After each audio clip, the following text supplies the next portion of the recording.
Hello friends, good morning. गिबियावनो फुंबिलिनि गोजोन हामलायनायखौ गासैनिसिमबो आङो बावहरग्रोनाय थाबाय। दायो मोनसे खौरां लानानै फैदों। बे खौराङा हयथ' सोरनिबा थाखाय मोजांबो जानो हागौ आरो सोरनिबा थाखाय गाज्रिबो जानो हागौ।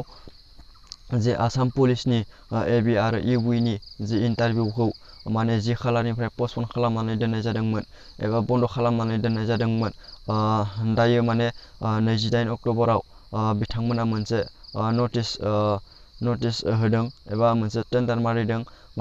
आसाम पुलिसनि इन्टारभिउआ थाबैनो जानो हागौ एबा नैबे नभेम्बर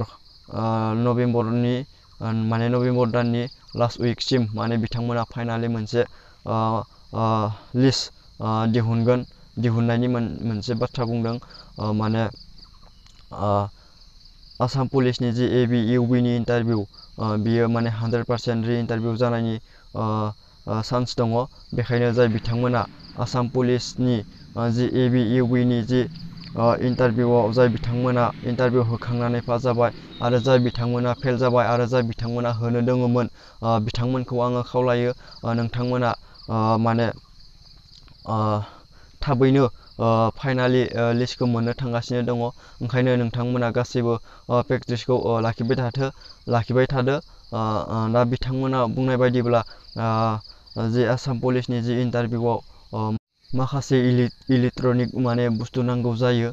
दा बे बिथांमोननि आखायाव गैया। बिथांमोना भारा लाबोनायनि बाथ्रा बुंदों। गुबुननिफ्राय भारा लाबोगोन बिथांमोना, बेखायनो एसे सम नांगौ होननानै बुंदों। थेवब्लाबो नभेम्बर दाननि लास्ट उइकसिम नोंथांमोना एडमिट कार्डनि मोनसे फाइनालि लिस्टखौ मोननो थांगासिनो दङ। ओंखायनो खावलायो गासिबो प्रेक्टिसखौ लाखिबाय थादो, जाहाथे इन्टारभिउ लानाय लोगो लोगो नोंथांमोना इन्टारभिउ होयोब्ला पास जानो हायो।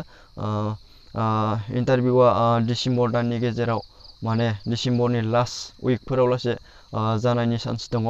लोगोसे जोबनायाव आं बेखौनो खावलायो, सोरबा आंनि चेनेलाव गोदानब्ला नोंथांमोना आंनि चेनेलखौ साबस्क्राइब खालामनानै ला आरो बेल आइकनखौ थुनानै ला, जाहाथे गोदान आपडेट मोनो।